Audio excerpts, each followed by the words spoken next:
Hello friends, ఈరోజు మనం చాలా కమ్మగా రుచిగా ఉండే సొరకాయ పప్పు రెసిపీని చేసుకుందాం. ఈ రెసిపీ తెలుసు అనిపించిన ఇందులో వేసే కొన్ని ప్రత్యేకమైన పదార్థాలు ఈ పప్పు రుచిని మరింత ఎక్కువగా చేస్తాయి. So welcome back to my home kitchen channel. ఇప్పుడు మనం రెసిపీని చూసేద్దాం. దీనికోసం నేను ఈ విధంగా ఒక ఆనపకాయ లేకపోతే సొరకాయ ముక్కను ఒకటి తీసుకొని నీట్గా వాష్ చేసి పైన ఉన్నటువంటి స్కిన్ అంతటిని కూడా పీల్ చేసేసి ఈ విధంగా చిన్న చిన్న క్యూబ్స్ గా కట్ చేసుకోవాలి. ఇలా చిన్న చిన్న క్యూబ్స్ గా కట్ చేసుకొని కుక్ చేసుకుంటే అన్ని కూడా చక్కగా ఈక్వల్ గా కుక్ అవుతాయి. పప్పు ప్రతిరోజు మనం తినే పప్పే అని అనిపిస్తుంది, కానీ ఈ విధంగా అన్ని కూడా సమపాలల్లో వేసి ఉప్పు, కారం, పసుపు ఇవన్నీ కూడా చక్కగా ఈక్వల్ గా వేసుకుంటే రుచి చాలా అద్భుతంగా వస్తుంది.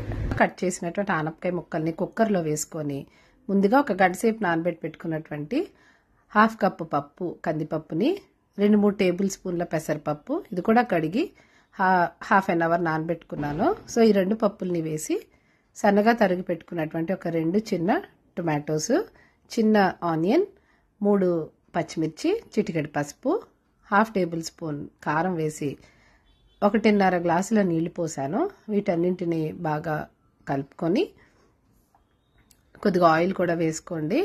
1 టేబుల్ స్పూన్ ఆయిల్ వరకు వేసుకుంటే పప్పు చాలా రుచిగా కుక్ అవుతుంది. అలానే పప్పు కూడా కుక్కర్లో నుంచి బయటకు రాకుండా నీట్గా ఉంటుందన్నమాట. సో 3 విజిల్స్ వచ్చిన తర్వాత నేను కుక్కర్ కొంచెం చల్లారిన తర్వాత మూత తీసి మీకు చూపిస్తున్నాను.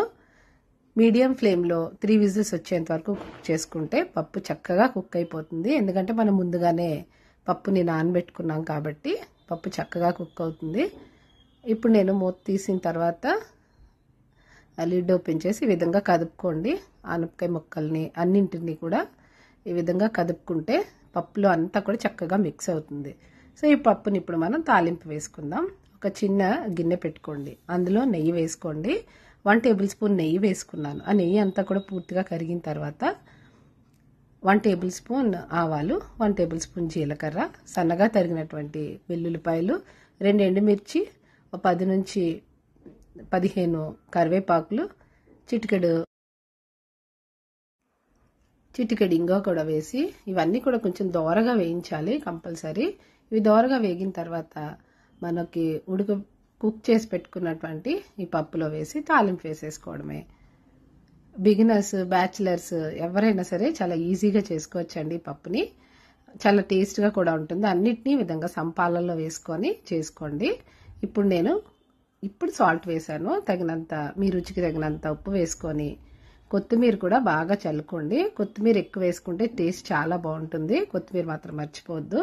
సో వీటన్నింటినీ ఒక్కసారి గరిటెతోటి ఈ విధంగా కలుపుకొని ఒక 2-3 మినిట్స్ పప్పుని ఉడకనివ్వండి. ఇలా చేయడం వల్ల పప్పు ఏంటంటే గ్యాస్ పడుతున్నట్టు కానీ కడుపులో అట్లాంటి ప్రాబ్లమ్స్ ఏమీ రావు. సో ఈ విధంగా కుక్ చేసుకున్న తర్వాత జస్ట్ 2 మినిట్స్ కుక్ అవనిస్తే చాలు. తాలింపు వేసిన తర్వాత ఈ విధంగా మీరు సర్వింగ్ బౌల్లోకి తీసుకోండి. ఈ సొరకాయ లేకపోతే ఈ ఆనపకాయ వలన చాలా హెల్త్ బెనిఫిట్స్ ఉంటాయి. పప్పు వలన మనకు కావాల్సినటువంటి ప్రోటీన్స్ మన బాడీకి అందుతాయి అన్నమాట. సో డెఫినెట్గా ఈ రెసిపీని ట్రై చేయండి. సో వేడి వేడి ఈ సొరకాయ పప్పుని నేను అన్నంలో ట్రై చేస్తున్నాను. ఈ పప్పు చపాతీస్లో కూడా చాలా ఎక్సలెంట్గా ఉంటుందండి. చాలా ఈజీగా కూడా ప్రిపేర్ చేసేసుకోవచ్చు కదా. చాలా టేస్టీగా ఉంది. సో మీరు కూడా ట్రై చేసి ఎలా వచ్చిందో నాకు కామెంట్ సెక్షన్లో తెలియచేయటం మర్చిపోవద్దు. సో డెఫినెట్గా ఈ కొలతలతో ఈ పప్పుని ట్రై చేయండి. నా ఛానల్ని సబ్స్క్రైబ్ చేసుకోండి. Thank you for watching. See you in the next video. Bye and take care.